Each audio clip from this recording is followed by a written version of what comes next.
اس نے چند سالوں میں اس گاؤں کی حالت بدل کر رکھ دی تھی۔ صاف پانی، بجلی اور بڑی سڑک تک جاتی ایک پختہ سڑک اس کے پہلے 2 سالوں کی کارکردگی تھی۔ تیسرے سال وہاں ڈاک خانہ، محکمہ زراعت کا دفتر اور فون کی سہولت آئی تھی، اور چوتھے سال اس کے اپنے ہائی اسکول میں ساپیر کی کلاسز میں ایک NGO کی مدد سے لڑکیوں کے لیے دستکاری سکھانے کا آغاز کیا گیا۔ گاؤں کی ڈسپنسری میں ایمبولینس آ گئی، وہاں کچھ اور مشینری نصب کی گئی تھی۔ فرقان کی طرح یہ ڈسپنسری بھی اس نے اپنے وسائل سے اسکول کے ساتھ ہی شروع کی تھی، اور اسے مزید بہتر بنانے میں فرقان نے اس کی مدد کی تھی۔ فرقان کے برعکس اس کی ڈسپنسری میں ڈاکٹر کی عدم دستیابی کا کوئی مسئلہ نہیں تھا۔ اس کی ڈسپنسری کا باقاعدہ آغاز ہونے سے بھی پہلے ایک ڈاکٹر اس کی کوششوں کی وجہ سے وہاں موجود تھا۔ اسکول پر ہونے والے تمام اخراجات تقریباً اسی کے تھے، لیکن ڈسپنسری کو قائم کرنے اور اسے چلانے کے لیے ہونے والے اخراجات اس کے کچھ دوست برداشت کر رہے تھے۔ یونیسیف میں کام کے دوران بنائے ہوئے کانٹیکٹ اور دوستیاں اب اس کے کام آ رہی تھیں، اور وہ انہیں استعمال کر رہا تھا۔ وہ یونیسیف اور یونیسکو میں اپنے بہت سے دوستوں کو پاکستان آنے پر وہاں لا چکا تھا۔ وہ اب وہاں ووکیشنل ٹریننگ کی پلاننگ کرنے میں مصروف تھا۔ مگر چوتھے سال میں صرف یہی کچھ نہیں ہوا تھا، کچھ اور بھی ہوا تھا۔ سکندر عثمان اس دن ساپیر کے قریب اسلام آباد آتے ہوئے گاڑی کا ٹائر پنکچر ہونے پر سڑک پر رک گئے۔ ڈرائیور ٹائر بدلنے لگا اور وہ سڑک کے اطراف نظریں دوڑانے لگے۔ تب ان کی نظر ایک سائن بورڈ پر پڑی۔ وہاں لکھے ہوئے گاؤں کے نام نے ان کی توجہ اپنی جانب مبذول کر لی۔ سالار سکندر کے حوالے سے وہ نام ان کے لیے ناآشنا نہیں تھا۔ ڈرائیور جب ٹائر بدل کر واپس ڈرائیونگ سیٹ پر آ کر بیٹھا تو سکندر عثمان نے اس سے کہا، اس گاؤں میں چلو۔ انہیں اچانک ہی تجسس پیدا ہوا تھا کہ اس اسکول کے بارے میں جو سالار سکندر پچھلے کئی سالوں سے وہاں چلا رہا تھا۔ پکی سڑک پر تیز رفتاری سے گاڑی چلاتے ہوئے 10 منٹ میں وہ گاؤں کے اندر موجود تھے۔ آبادی شروع ہو چکی تھی، کچھ کچی پکی دکانیں نظر آنے لگی تھیں، شاید یہ گاؤں کا کمرشل ایریا تھا۔ یہاں نیچے اتر کر کسی سے پوچھو کہ سالار سکندر کا اسکول کہاں ہے۔ سکندر عثمان نے ڈرائیور کو ہدایت دی۔ اس وقت انہیں یاد آیا تھا کہ اس نے کبھی ان کے سامنے اسکول کا نام نہیں لیا تھا، اور جہاں ان کی گاڑی موجود تھی وہاں آس پاس کسی اسکول کے آثار نظر نہیں آ رہے تھے۔ گاؤں کے لوگوں کے لیے چند سال پہلے سکندر عثمان کی گاڑی بے حد اشتیاق یا تجسس کا باعث بنتی، مگر پچھلے کچھ سالوں میں سالار اور فرقان کی وجہ سے وہاں وقتاً فوقتاً گاڑیوں کی آمد ہوتی رہتی تھی۔ یہ پہلے کی طرح ان کے لیے تعجب انگیز نہیں رہی تھی، مگر وہ گاڑی وہاں سے ہمیشہ کی طرح گزر جانے کی بجائے جب وہیں کھڑی ہوگی تو یکدم لوگوں میں تجسس بیدار ہوا۔ سکندر عثمان کی ہدایت پر ڈرائیور نیچے اتر کر پاس کی ایک دکان کی طرف گیا اور وہاں بیٹھے چند لوگوں سے اسکول کے بارے میں پوچھنے لگا۔ یہاں سالار سکندر صاحب کا کوئی اسکول ہے؟ الیک سلیک کے بعد اس نے پوچھا۔ ہاں جی ہے، یہ اسی سڑک پر آگے دائیں طرف موڑ مڑنے پر بڑی سی عمارت ہے، ایک آدمی نے کہا۔ آپ ان کے کوئی دوست ہیں؟ اس آدمی نے جواب کے ساتھ ساتھ سوال بھی کیا۔ نہیں، میں ان کے والد کے ساتھ آیا ہوں۔ والد؟ اس آدمی کے منہ سے بے ساختہ نکلا، اور وہاں بیٹھے ہوئے تمام لوگ یکدم سکندر عثمان کی گاڑی کی طرف دیکھنے لگے۔ پھر اس آدمی نے اٹھ کر ڈرائیور سے ہاتھ ملایا۔ سلار صاحب کے والد آئے ہیں، بڑی خوش قسمتی ہے۔ اس آدمی نے کہا اور پھر ڈرائیور کے ساتھ گاڑی کی طرف آنے لگا۔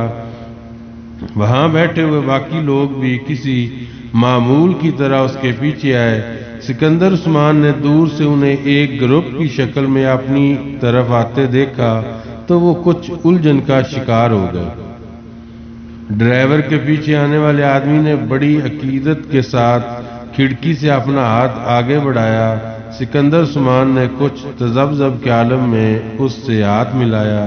جب اس آدمی نے بڑے جوش و خروش سے دونوں ہاتھوں کے ساتھ ان سے مصافحہ کیا تو اس کے ساتھ آنے والے دوسرے آدمی بھی اب یہی کر رہے تھے۔ سکندر کچھ الجھن کے انداز میں ان سے ہاتھ ملا رہے تھے۔ آپ سے مل کر بڑی خوشی ہوئی ہے صاحب۔ پہلے ادھیڑ عمر آدمی نے عقیدت بھرے انداز میں کہا، آپ کے لیے چائے لائیں یا پھر بوتل؟ وہ آدمی اسی جوش و خروش سے پوچھ رہا تھا۔ ڈرائیور اب گاڑی اسٹارٹ کر چکا تھا۔ نہیں، کوئی ضرورت نہیں، بس راستہ ہی پوچھنا تھا، انہوں نے جلدی سے کہا۔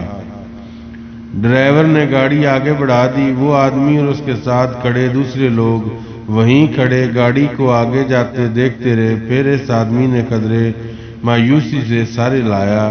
سلار صاحب کی اور بات ہے۔ ہاں، سلار صاحب کی اور ہی بات ہے۔ وہ کبھی کچھ کھائے پیے بغیر یہاں سے اس طرح جاتے تھے۔ ایک دوسرے آدمی نے تائید کی۔ وہ لوگ اب واپس قدم بڑھانے لگے۔ سلار گاؤں میں موجود ان چند دکانوں کے پاس ہی اپنی گاڑی کھڑی کر دیا کرتا تھا اور پھر وہاں موجود لوگوں سے ملتے، ان کے پیش کردہ چھوٹی موٹی چیزیں کھاتا پیتا وہاں سے پیدل 10 منٹ میں اپنے اسکول چلا جاتا تھا۔ وہ لوگ مایوس تھے۔ سکندر عثمان نے گاڑی سے اترنے تک کا تکلف نہیں کیا تھا۔ کھانا پینا تو دور کی بات تھی۔ گاڑی اب موڑ مڑ رہی تھی اور موڑ مڑتے ہی ڈرائیور سے مزید کچھ کہتے کہتے سکندر عثمان خاموش ہو گئے۔ پچھلی سیٹ پر بیٹھے ونڈ اسکرین کے پار نظر آنے والی وسیع و عریض عمارت ان چھوٹے چھوٹے کچے پکے مکانوں اور کھلے کھیتوں کے درمیان دور سے ہی انہیں حیرت میں ڈالنے کے لیے کافی تھی۔